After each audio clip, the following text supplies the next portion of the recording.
Hey, what's up guys? Tuki here, back again, and it is finally time. Our first draft, our first full off season with the Carolina Hurricanes, our first opportunity to put our own spin on this team after really kind of taking the first season off, allowing things to play out with the post-trade deadline rosters, and taking it from there. Before we get down to business though, there is something that I want to discuss, and that is the injury slider. Now, if you've been watching this channel for a while, you will know whenever I have the injuries on in a series, 9 out of 100 has normally been the typical target spot that I use for injuries, because it is my belief that that slider does affect something, despite conflicting information from EA. So I figured, hey, why not at the start of this series, keep it at 50 out of 100, and see what happens, see what the response is. Well, what happened was, we had a boatload of injuries, and you guys absolutely called it out for being a little bit ridiculous.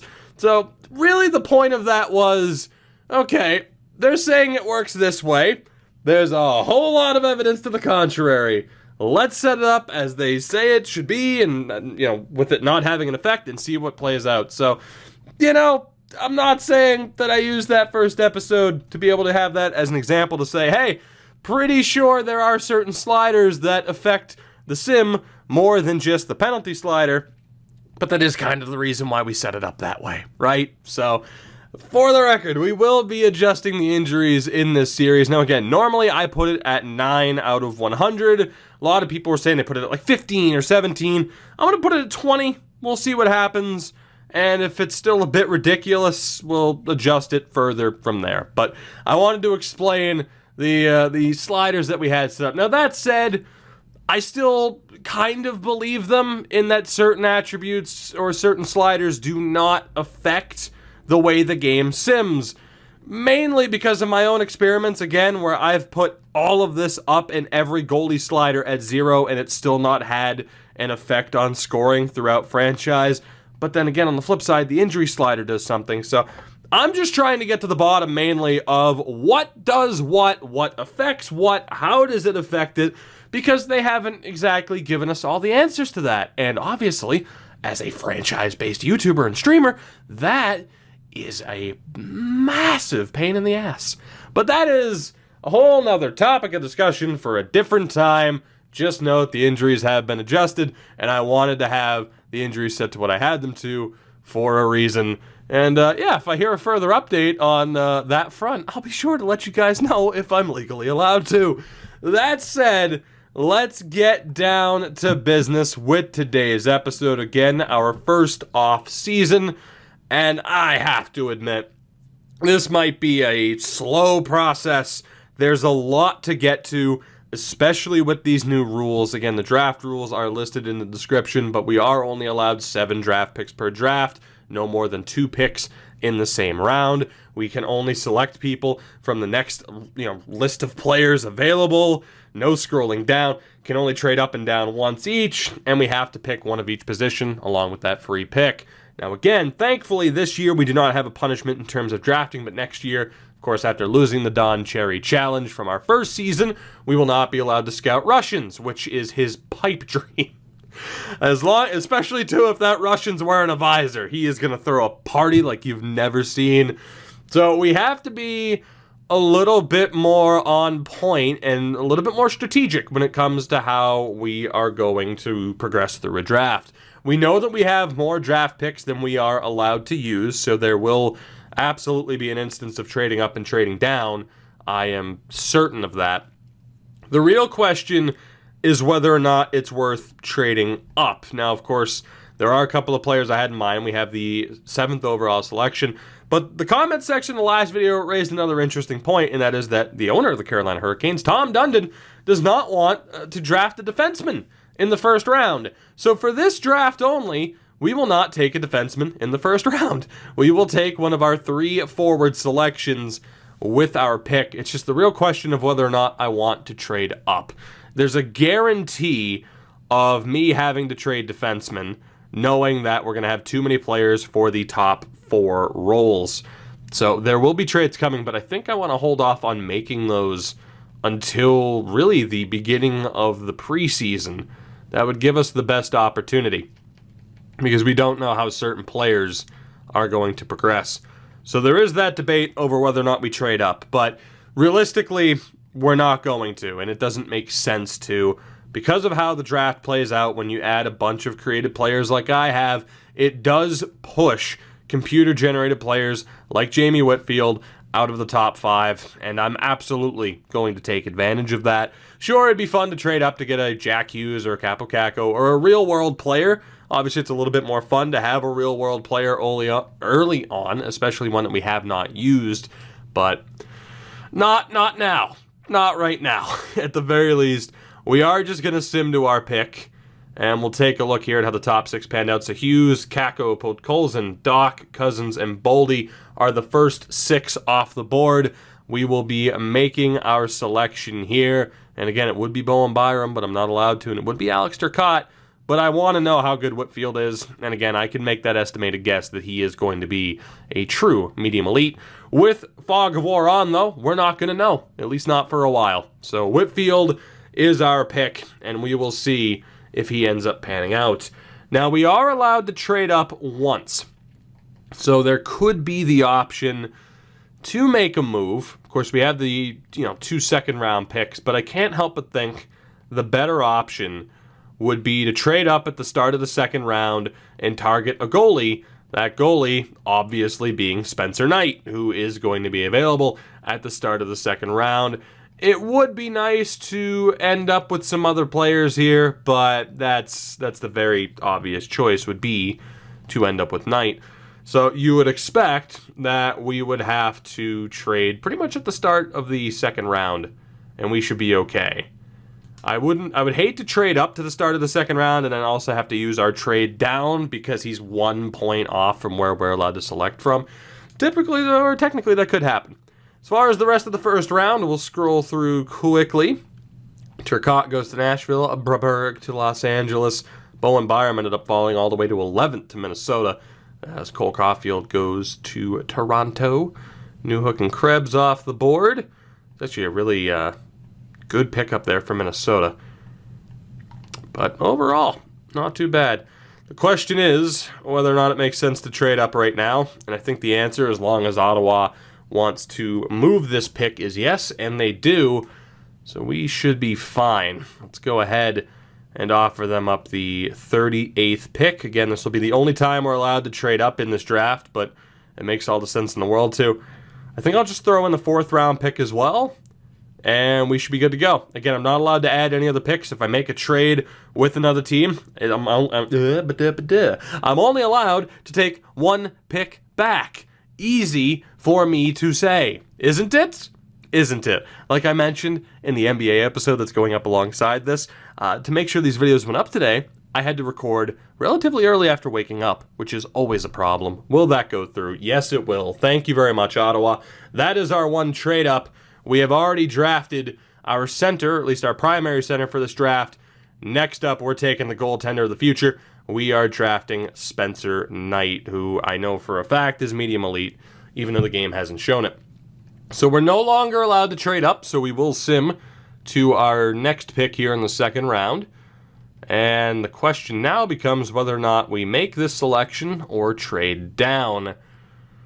And trading down might not be a bad option. I'm not sure of any of these players, and I am allowed to sort it by our scouting rank as well. Yikes.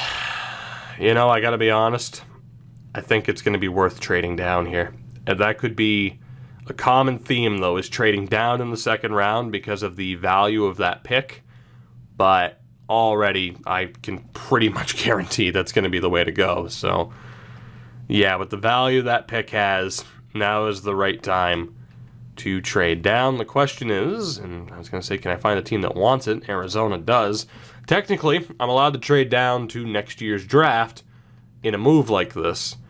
So whether or not I'm able to pick up their second round pick next year, is that enough? It is not. I'm okay with this, though. If I have to add a little bit more, we still have to get rid of picks. Can I move my 6th rounder this year to trade down to get a 2nd rounder next year? Whether or not that's the right choice, though, that's another story, because there might be a player available on a team's trade block who's worth getting. Problem is I have to double check that that team that we make a deal with wants this pick. No thank you with Erickson. I'm good on that front. Los Angeles. Ooh, Jeff Carter, Alec Martinez, Dustin Brown, Kovalchuk. I mean, it would have to be like a Dustin Brown, which would be a nightmare. Let's see. New Jersey. Just Travis Zajac. No thank you. I can't believe he gets paid that much. The Rangers want to get rid of Shattenkirk. I'm good. Again, we're going to have to trade players, people. Anyway. All right. Well. Let's talk then, Arizona. Let's talk. This is going to happen. I can pretty much guarantee. Well, in fairness, do I like my chances in next year's draft to end up getting somebody who is higher valued than what we have right now? I gotta be honest, I don't know. Because it's still going to be a very it's still not going to be a very computer-generated heavy draft, if you get what I mean by that. There's still going to be a lot of real-world players, but not as many real-world players as this draft. I'm still going to try to trade down. Technically, I might miss out on value, but I do like my chances of getting a higher-rated, higher potential player in next year's draft with the more computer-generated players available. So, is a second and a fifth enough? It is not. We can add one more pick, that's fine. So technically we'll have 2, 3, 4, 5, 6. Ooh. So let's see, we had a first round pick, so that's 2, 3, 4, 5, 6. Shit. I can't do it. Well, no, technically that's right. We've already made 2 picks. That'd be 3, 4, 5, 6, 7, 8. Okay, I can do it. Never mind. And I got to do this quickly because our time's about to expire. Oh, God. I can't, though. Damn it. That's right. I can't do it. Hold on. Go back. Time out. We still need 7 picks at the very least. Well, in fairness, I mean, I'm only allowed to make 7 picks per draft. Technically, I don't have to make 7. But the problem is I'm only allowed to trade down once, right? So it kind of limits what I can do. So technically, I don't have to make 7 picks. I have to make 6 at the very least to take one of each spot. But having 7 is helpful because of that free pick. So I kind of want to make 7 picks per draft. So we've already made 2. So it's 3, 4, 5, 6, 7, 8, 9. Yeah, I can trade 2 picks here. Jesus, I'm losing my mind. Yeah, that's right. I can trade 2, but not 3. So that's where the extra 7th came into play.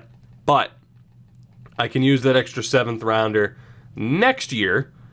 Boy, I don't know if this makes sense value-wise, but I hope it does. That should go through, and it does. That might not be the best trade I've ever made. But like I said, I like my chances next year. I don't like the players that were available to me there. I can pretty much assume they're all not going to be very good. So right there, we now have 7 draft picks. I'm not allowed to trade down again. I'm not allowed to trade up again. So we will be making these next 5 selections. We have a center, and we have a goaltender.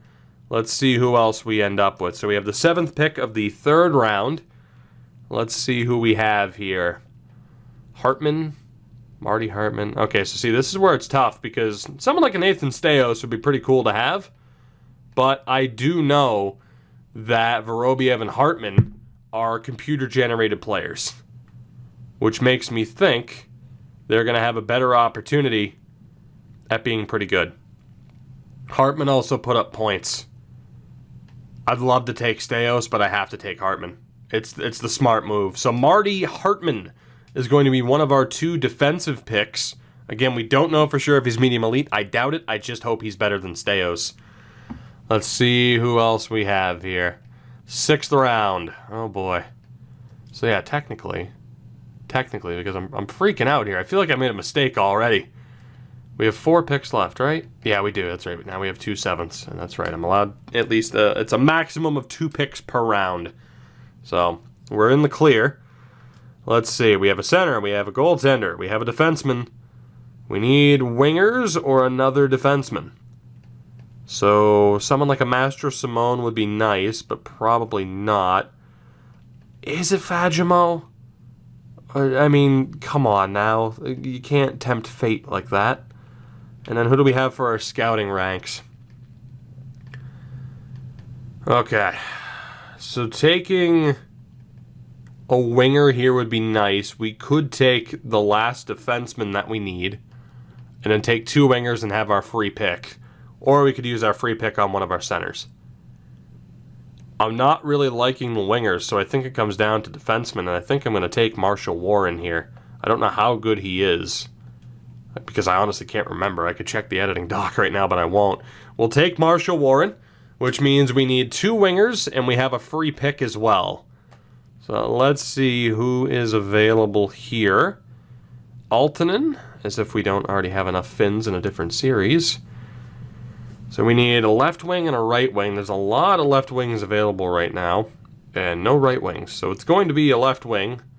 It's either going to be the Swede, Puistola, or Altonen, and we'll take Fagemo, as I'm going to call him, just to not take Finns, because we have a series with too many Finns as it is. So I need to hope that there is a right wing available the next time we make a pick. Otherwise, it's going to kind of complicate things that we're doing here. So let's hope this works out for me. Although Puistola is higher rated, but we're going to take a Fagemo. And if there is a right wing available with this next pick, we're good to go. I do still have my free pick, though. So if there's not, I'm not totally in trouble yet, though. There is a right wing. He's not very good, though. But Boris Nikitin, it's the 7th round. I can't really expect him to be good. I have to play it safe here and take Nikitin. Low top 9. And the shooting and puck skills are okay. But yeah, Boris will be the pick here. And in that way, with this final pick of the draft, I'm allowed to take whoever the hell I want. As Primo goes to Vancouver. So let's see. Was that the right choice? It was. Otherwise, we would have ended up with Pettinen. Oh, my goaltenders. So I can take whoever I want here. It still has to be within this list of players, though. So we could take another goaltender, which we don't really need. Or we could take Leuenberger. Sven Leuenberger, the 20-year-old. Or we take a goaltender. And I think I'm going to take Leuenberger. We don't really need a goaltender now that we have Spencer Knight. Aside from that, it would be probably Mac Guzda. So let's do it. Let's go for Sven Leuenberger. And that completes our first draft. Overall, how do we feel about it? We won't know. We won't know for a while, but we do take one of each position. We had our free pick with Leuenberger. We traded up once to get Spencer Knight. We traded down to next year's draft to hopefully find better luck in the second round as opposed to who we had available to us in this year's draft. We did pretty well for ourselves. We did pretty well. Not too upset with how that went down. The big question now is how the hell does the re-sign phase go for us? The scouting department I'm going to completely overhaul. There is no rule against that, so we'll get to that in a minute. Pretty much going to fire all of our bad scouts. Ooh, that's going to be a rough contract. Start off with the goaltending. McElhaney and Mrazek are both on expiring deals. In free agency, I'm allowed one big forward, defenseman, and goaltender each. Now, by big, that's high overall or a good prospect. So right now, bringing back McElhaney for the season would probably be a good idea. Just in case there isn't somebody else available. I do know that I want to re-sign Nedeljkovic. Looking for a 1-year deal. Might as well max that out. Is there anybody else to be concerned about? No. So we have Helvig, Booth, Nedeljkovic, Darling for 4, and then McElhaney. I could technically bring back Mrazek as well. Darling right now, though, is listed as a backup. Again, I'm not allowed to play players below their role, but I can play them above their role. So there could really be an issue if Nedeljkovic goes up to backup goaltender. That might mean we see him leave this club. I gotta be honest, I think I have to get rid of McElhaney and Mrazek, and our goaltending might have to rely on Scott Darling and Nedeljkovic next season. I think I have to play it safe, though. So both McElhaney and Petr Mrazek are on the way out. We'll re-sign Nedeljkovic and see what we're dealing with from there. Defensively, Hayden Fleury might cause issues if we re-sign him. I would expect him to be third pairing, but I am willing to give him that contract. I know that we're going to have quite a bit of turnover to begin with. Roland McCown, we will also bring back. Might still be some late development from him. Trevor Carrick. I think I'm going to let Trevor Carrick go. Might be able to bring in some better players to help fill out the roster. Dan Renouf is also going to be on the way out. Brendan DeYoung, medium 7th at 21. Yeah, sorry, buddy. You are also gone. Wesley, very much gone as well. That's not really a debate. Right wings, Williams, Minolainen, we're going to drop. Williams, I'm not sure yet. And again, defensively, there wasn't anybody else. Left wings, Ferland and McGinn both have expiring deals, and at center, Aho. Bishop is an interesting one. I'll probably bring him back, but McKegg is going to be let go of, so let's bring back Bishop. We're going to drop Greg McKegg. Podorowski's going to be dropped. Brown's also out. Luosterainen can come back, or at least be signed to his ELC. Stelio. It's Stelio, man. You can't not sign him. Beautiful. So the big thing here is what the hell happens with Sebastian Aho, primarily. Which, what is he looking for? 4 years at $7 million. Jesus, that's going to be expensive. Now, 8 years, God, yeah, I'm going to have to give him the 4 years. The question is, how much money can I save, if anything, with the 85% trick, which has not been outlawed by you guys, at least not yet. So I could technically drop that down to like 625 over 4 years. If he accepts that, I'm good with it. Technically, that would put him into no movement clause territory. Let's try to figure out that signing before we do anything else with the other big names that are available. So let's move forward. What do we got? Fleury has signed. Bishop. Aho rejected. McCown signs. Nedeljkovic, Stelio, Luosterainen have all signed. So the big question is, what is the deal with Sebastian Aho? I'm going to try to drop that down to 6.5. And we'll slowly work our way up. I'm very, very unsure what I'm going to do with Ferland and Williams. Let's see what we're dealing with here. Aho has signed.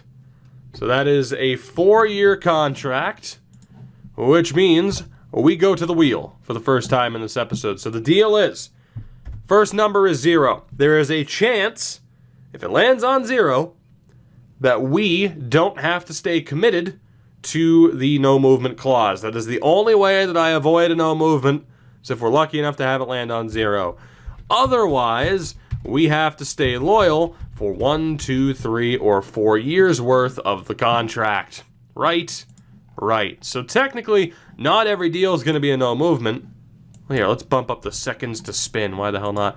Technically, not every deal is going to end up being a no movement. I do have a slight percentage of, a slight chance of not having to stay loyal to that. Let's find out what happens. Sebastian Aho, please, does not get a no movement clause. Are we okay with that? Does that feel fair? Does that feel like a cop-out, even though I probably won't trade him anyway? What I'm going to do is spin the wheel again, right? And we'll see what it lands on. And we'll figure it out. I'm going to leave it up to you.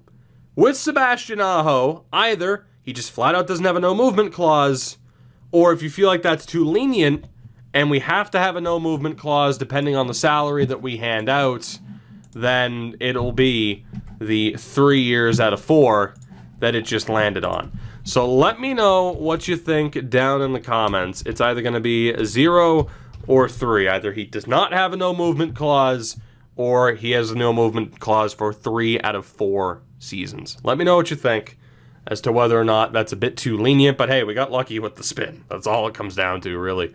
And again, that way too, not every deal ends up with a no movement clause. There's a chance we can get out of it.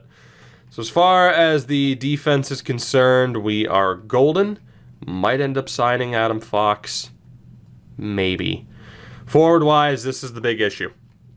So right now, we have Aho, Teravainen, Niederreiter, Williams, Ferland, Svechnikov in the top 6. That's not too bad. But if there's a big name free agent that we can go after, signing Ferland and Williams would mean that we don't have space for a top 6 guy. Now, Ferland doesn't want to re-sign. Should there be anything, based off of that, where if a player says no, they don't want to come back, that there's nothing I can do.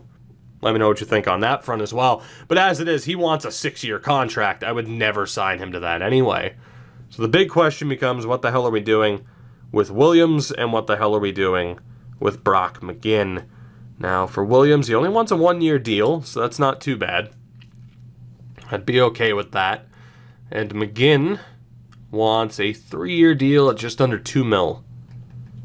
So if we keep Williams, that's fine by me, and technically that would make room for one top 6 addition as a free agent. The third line would, I guess, be Stahl, McGinn, Wallmark? Indeed. Nope, Martinook's there too. So technically, I have to let go of Williams or McGinn. The reason for that being, the top 6 would then be Aho, Teravainen, Niederreiter, Svechnikov, Stahl, and whoever the hell I sign for the top 6 that's better than Williams. Or I let go of McGinn, have the third line be Stahl, Wallmark, Martinook, and then I'm allowed to sign a top 6 guy. I'd rather have a top 6 guy than have Brock McGinn. So Brock McGinn's going to be gone. I don't expect, he wouldn't really fetch us anything on an offer sheet, so we're just going to outright release him. And I think we will try to bring back our captain, Justin Williams, for 1 season. Going to bump that up to 3.5. We'll see if he accepts. And then again, there is a chance, a 50-50 shot, that we are allowed to move him as he rejects. Any more than what we just offered him, and that gets to be a little bit rough, I gotta be honest. Especially, too, if we wanted to potentially trade him. I'm going to go up to $4 million for 1 season. Now, we did have a good year, but of course he was one of the players affected by the crazy injuries. Will he accept that? Yes, he will. So the question now is whether or not I'm going to be allowed to trade Justin Williams. Let's find out, shall we? So again, it's either no movement clause or yes. We have to stay loyal to it. That's pretty much what it comes down to.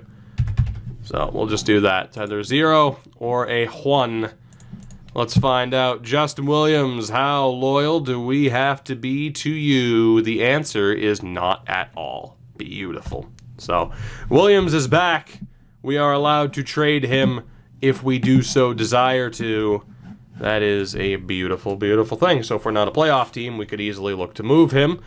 The only thing left to do is to jump cut, because I have to fire all of our terrible scouts. Because again, there's no rule about me optimizing the scouting departments. The only rule right now, thanks to the Don Cherry simulator, is that I'm not allowed to scout Russians heading into next year. All right, so we've sent 16,000 offers out to the best scouts available. Again, we will try to optimize that once we can. We are ready for the start of free agency. Again, one big name or high-level prospect at both forward, defense, and goaltending. And we do have somebody pretty good. 2 options, really, in Mitch Marner and Braden Point.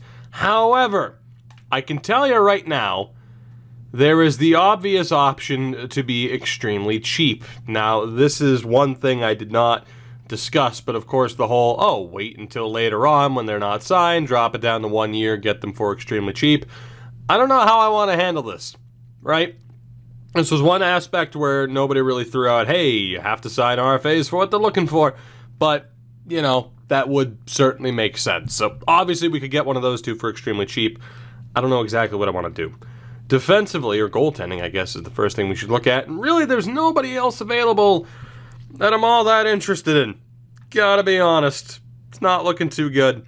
In terms of top prospects, do we have anybody? We have Ian Scott, Joran Van Pottelberg, and Maxim Zhukov. That's about it. To be honest, Ian Scott might be the right selection because I'm a little bit worried with the goaltending right now. We know Scott Darling has to be on this roster, unfortunately, but the big question is Alex Nedeljkovic going to jump up to being an NHL backup? Because if he does, then any goaltender that I sign that's NHL ready is irrelevant. Someone would have to be traded, probably Nedeljkovic.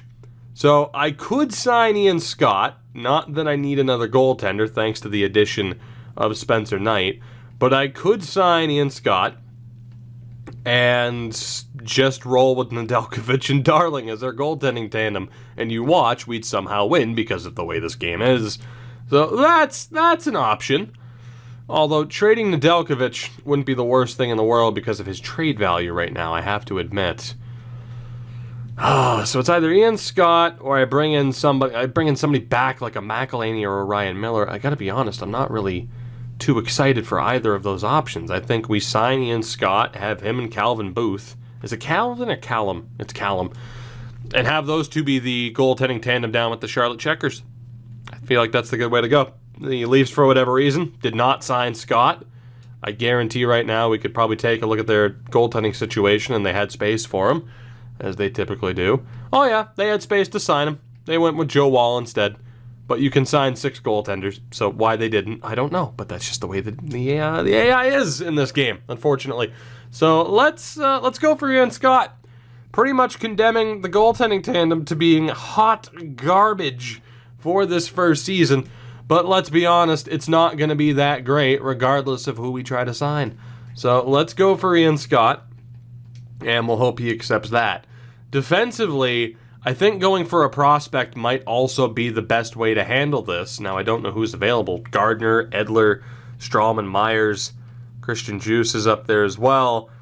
The problem is we know that we're already going to have to trade a defenseman. We have too many, at least one too many, top 4 defensemen. So we have to make a move here. And I don't think bringing in another defenseman just to add to that logjam is the best way to go. I think I'd rather look for a prospect. So let's hope that there's somebody available.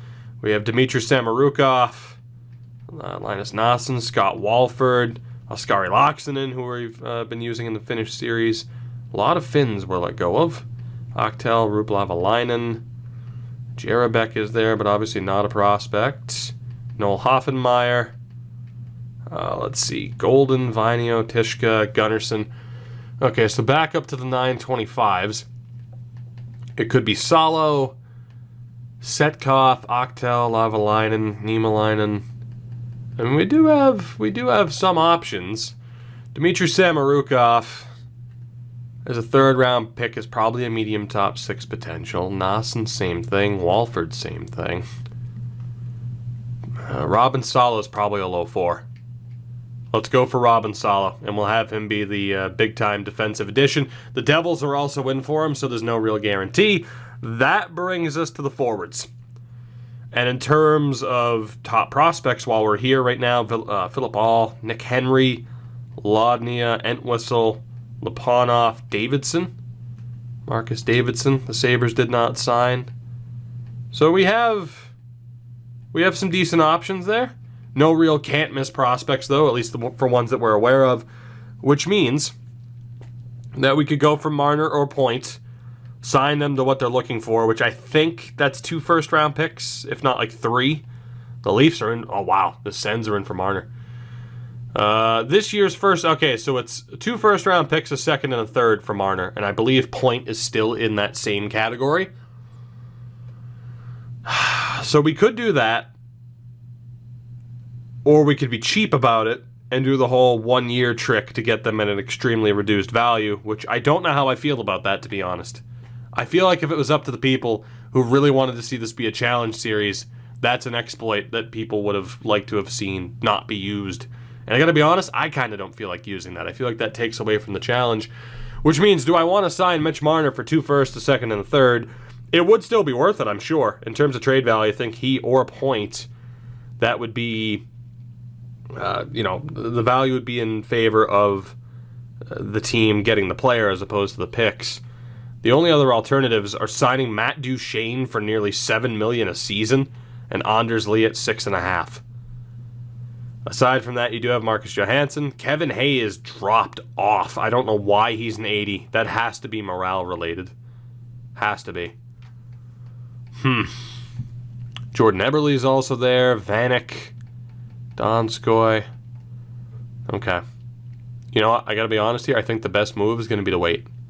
I want to see what happens with Marner and Point. I want to see what happens with Duchesne and Lee to see if they drop their asking price. So as risky as that is, let's move forward. We only have 2 contract offers out right now. I am going to take away everything that's on the trade block because I have no real desire to make any moves right now. I want to wait again until the start of the preseason where we can see how certain players have developed, as we're going to have a ton of scouts here accepting offers, so get ready for me to spam the A button a lot. But I'm intrigued to see as Robin Salo has signed, which is great news. We haven't heard yet about Ian Scott, and it kind of makes me worried that he hasn't signed, but I'm intrigued to see how certain players develop. Has Ian Scott signed? Yes, he has. Okay, so we've gotten both our big-time defensive prospect and our, well, big time's relative, but big-time defensive prospect and big-time goaltending prospect, so that's good. The question now is what happens with the big-name free agents. We're on July 11th. How has all that gone down? Marner is gone, and if I had to guess, he went to Ottawa. Matt Duchesne's gone. So is Anders Lee. Yikes. Braden Point, still there. Pavelski, William Karlsson, Kevin Hayes. I'm not really interested in signing anybody to the money amounts that they're looking for. I'm really not interested. Gotta be honest. Pavelski at nearly $7 million. No thanks. I mean, maybe. It'd be an interesting one. How'd he do last year? 52 points. That could be somewhat worth it. William Karlsson, 68 points last year. It's not too bad. And then Kevin Hayes, 29 points. Wow, he really struggled on Winnipeg for whatever reason. That's crazy. Not entirely sure. Not entirely sure how I want to handle that. I do need to go back and double-check settings, though, just to make sure that trading and waivers are back in effect. I feel like I forgot to turn that back on. Not that it would... Oh, okay, no, I did. Good. Thank God I forgot to turn that back on. That could have been a bit of a problem. So, in terms of a big-name forward signing, I really... And I will double-check, of course, what's going on around the league. Yeah, Mitch Marner went to Ottawa, too. I'm not entirely sure what I want to do. Mike Smith went to Boston for 2 years. Kill me. Leafs end up, again, losing Marner to Ottawa, which is insane. Anders Lee went back to the island. Vanek to Detroit. Jake Gardner to... Vanek to Dallas. Jake Gardner to Detroit. There we go. Brandon Peary's off the board. Marcus Johansson went to Detroit for 6 years. Matt Duchesne went to Florida for 1. Damn. Dan Girardi to Calgary. McElhaney ended up going to Vancouver. Brock McGinn ended up going to the Leafs. But again, I don't think we technically would have gotten anything for him, and it wasn't worth it for me to potentially get stuck with him. Florida also signs Joe Thornton. Michael Furlan went to Philadelphia. Of course, we ended up with Scott and Salo. So in terms of the big-name players, I'm not sure who else I'm going to potentially go for. I am allowed to sign lesser players who aren't viewed as big names as much as I want to. I'm not sure what the limit on that is. I guess it would make sense to have it be anybody who wants under 2.5 mil, which is what we designated for a minimum amount on a no-trade clause. But, I mean, Pavelski's price really hasn't dropped.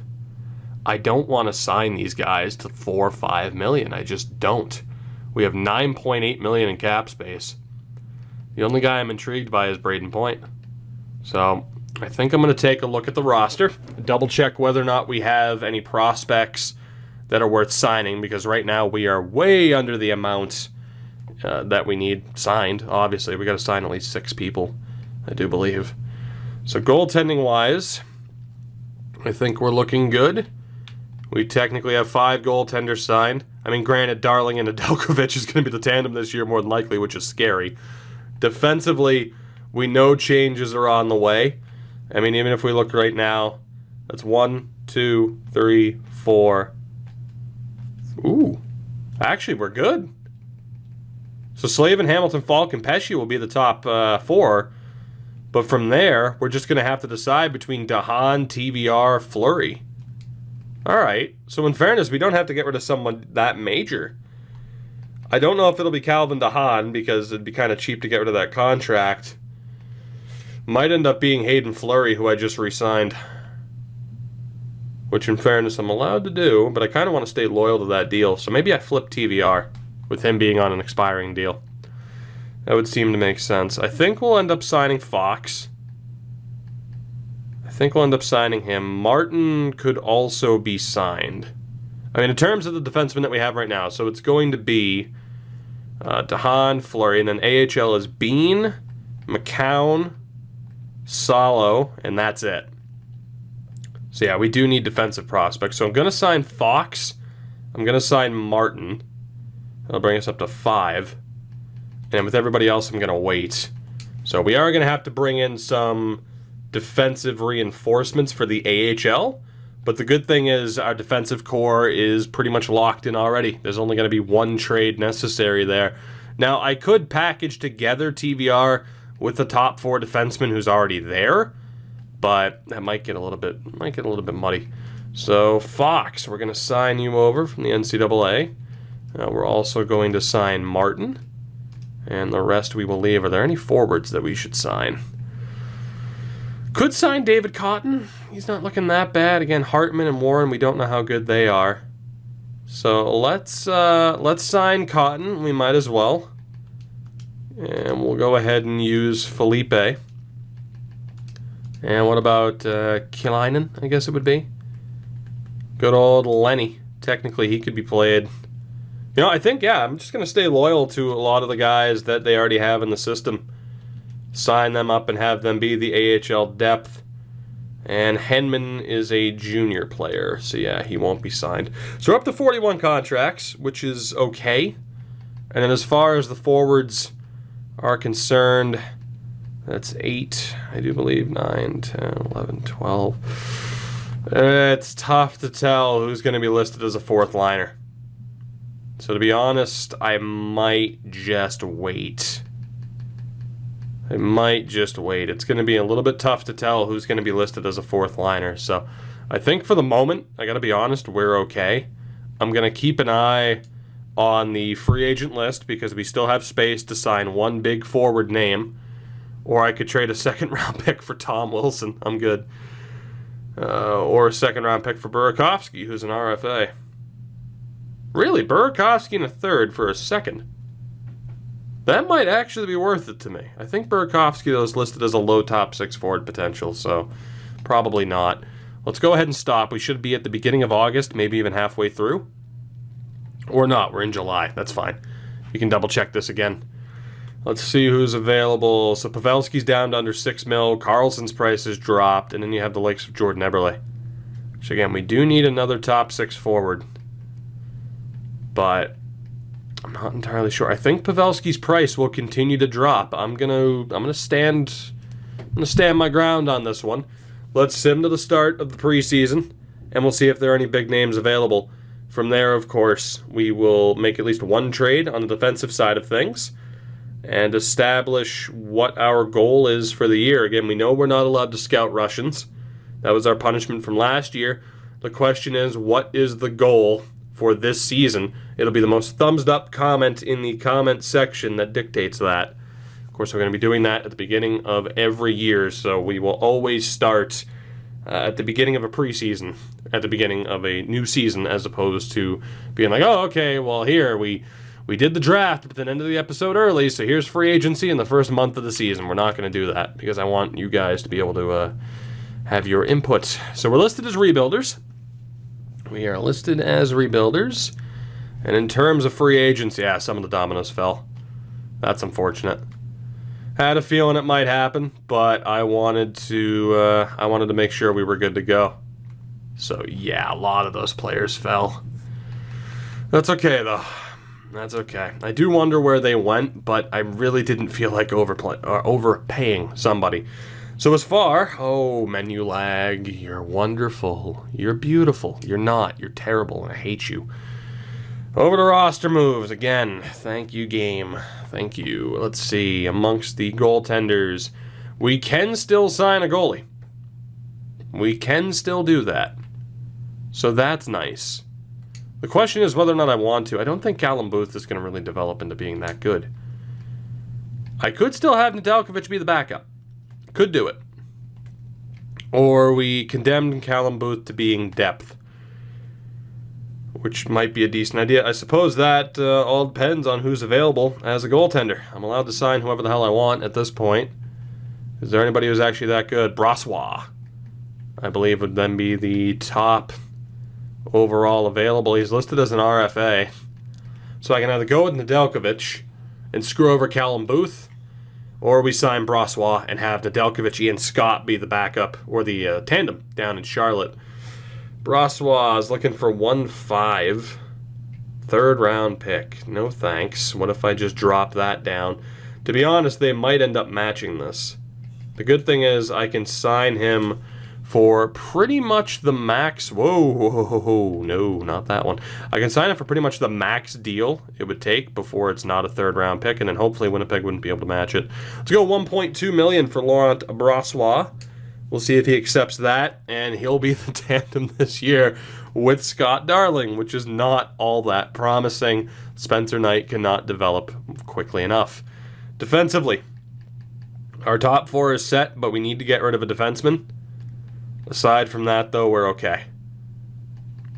So it's probably, again, going to be TVR, because I want to stay loyal to DeHaan, and I just re-signed Hayden Fleury. So TVR is going to be on the way out. I still need to bring in some depth. And then forward-wise, our top six, thankfully Jordan Stahl can play on. And then third line is going to be Walmark, Martinuk, and Nakash, or however the hell you want to pronounce it. And then fourth line is going to be Foegele, Gauthier, and Sorella. So we're looking okay unless there's somebody in the minors who needs to be called up. And that is Nick Roy. Nick Roy Wah, whatever the one it is. So we're going to have to trade one defenseman and one forward here to fit within the player roles. So Foegele is probably low 6. Gautier's not going anywhere. Sorella or Roy Wah. In fairness, Foegele is a year older. So I guess it's really going to depend on the trade value of these players. So let's take a look. We have one more trade to make in today's episode. It's just a matter of who's it going to be. So again, TVR is going to be on the way out. And I'm going to add all 4 or all 3 of these forwards. And that way I know which one to get rid of. So it's going to be not Gauthier. Oh wow, Whitfield's listed as a 4th liner. Okay, that just changed. Now in fairness, I don't have him signed though. So I guess that's the real question here, is whether or not I have to sign Whitfield. He's good enough to be in the NHL, but if it was up to me, I'd probably just leave him as unsigned. And in that way we get the most out of it. I think I'm probably just going to leave him as unsigned. I think that's allowed, right? He's not under contract, so it's cool. And we'll just let him develop probably over these 3 seasons. I'm not really desperate to add him to the team. I would rather let him develop outright.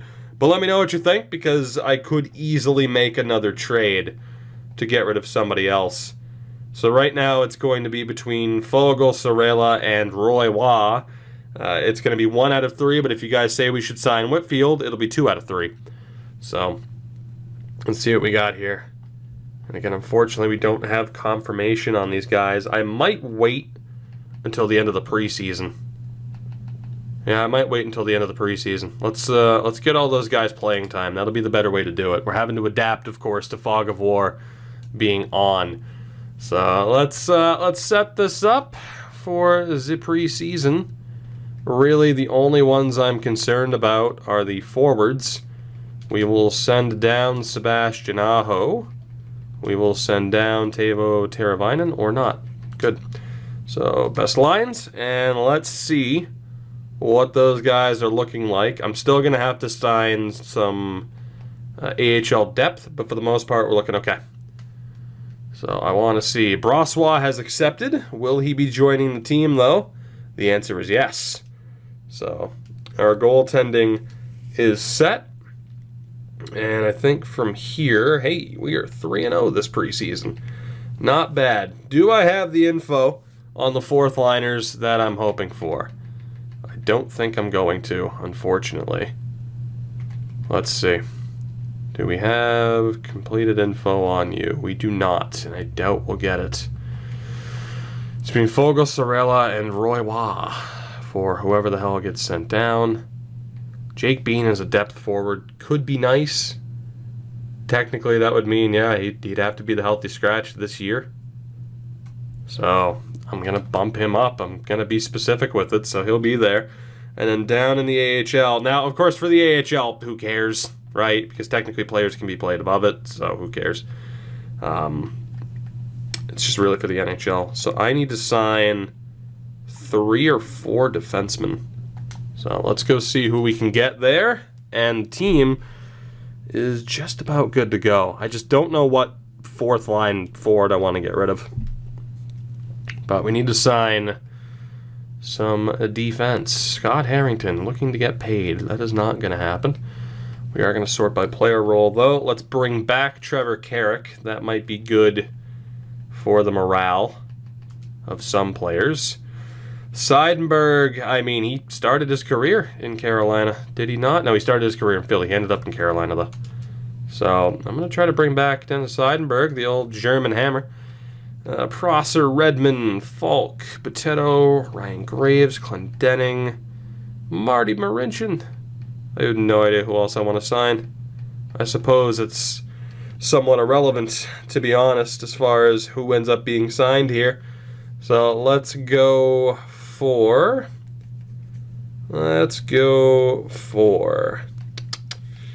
We'll bring in Zach Redmond. He's pretty much an AHL All-Star.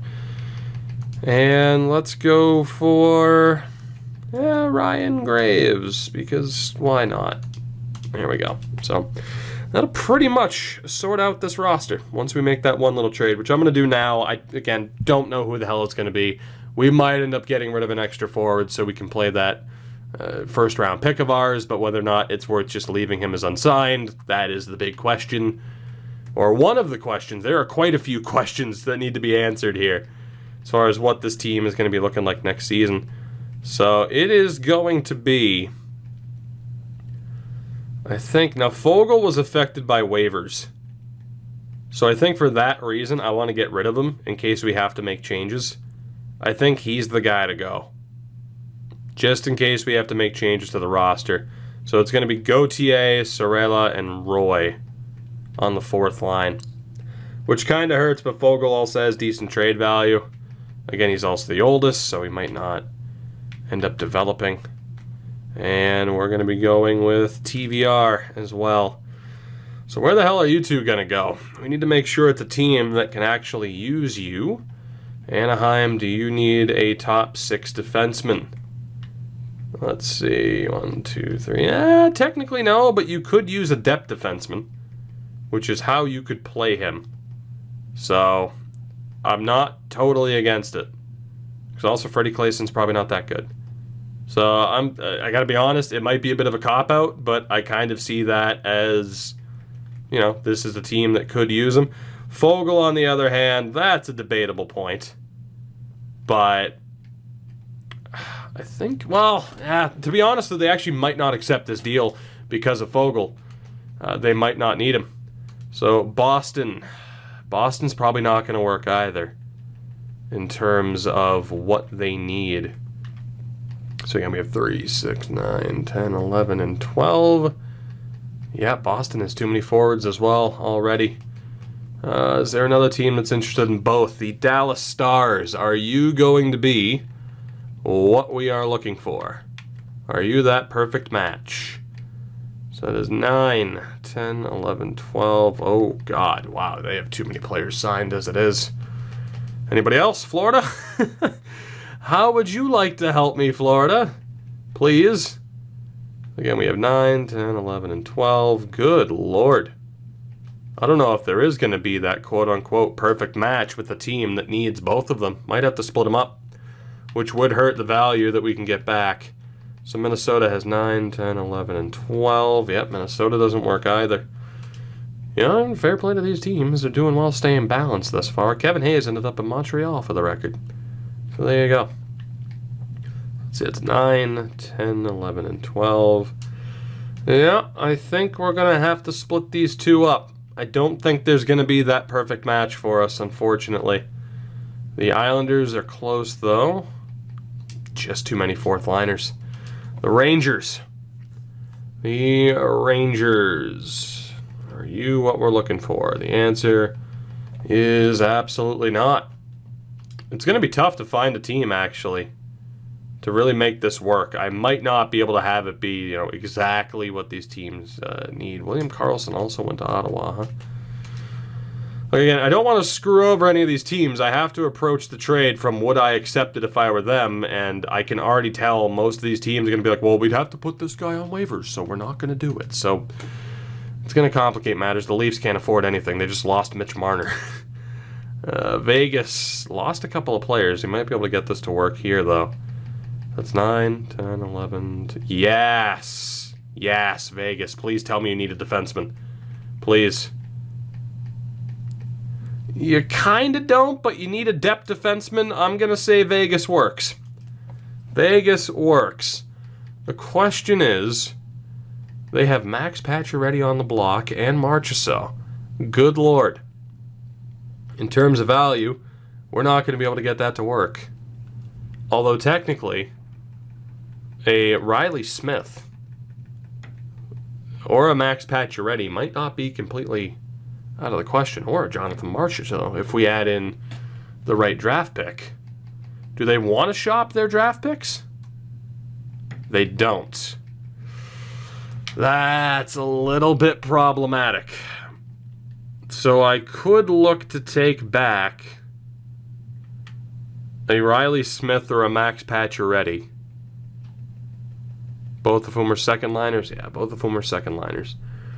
That would require me to move a third liner of ours as well. How did Riley Smith do last year? I do wonder. 38 points for $5 million. Woof. And Max Pacioretty put up 60 points and 29 goals. We might just have to lose out on value here. But then again, I can only get back one draft pick. Shit. All right. Can I get the Ottawa second rounder? What do you think? Does that work? It would. Okay. Do they have a more valuable second rounder than that? They don't. So I can move TVR and Warren Foegele for a second round pick. I am not allowed to take back any more than one draft pick. And obviously their first rounder is going to be far too valuable. I'll do it. I will do it. Let's trade Warren Foegele and TVR to Vegas. We pick up an extra second round pick this year. And let's see what our roster looks like. This way you guys will know the full situation and know exactly what we should look to do in terms of our goal for this year. So it's going to be Brossoit and Darling. The defense, of course, fairly straightforward. Hate to have Jake Bean just sitting there, but it is what it is. And actually, I need to wait for those depth defensemen to sign contracts. So let's move forward a little bit. Overall, I don't hate it. We didn't have to make too many drastic changes to this roster. But we'll see what we're looking like here once these defensemen all sign. Seidenberg, Carrick, Graves, Redmond. Beautiful. So let's get both rosters set up, and we'll call it a day. It's ended up being a longer episode than I would have thought, but hey, 'tis what it is. So again, we're good on that front, and then forwards, we have 10, 11, and 12. With Aho, David Cotton is going to be the healthy scratch this year, with injuries still being on. So that works out pretty well. So the NHL lines this season, so it could be Nakash or it could be Stahl who end up playing on the second line. I think I'm going to give it to Nakash this year. He's doing really well in the preseason. So we're going to have Sorella there, Roy at center and Gauthier. Martinook, Stahl, and Wallmark should be fine.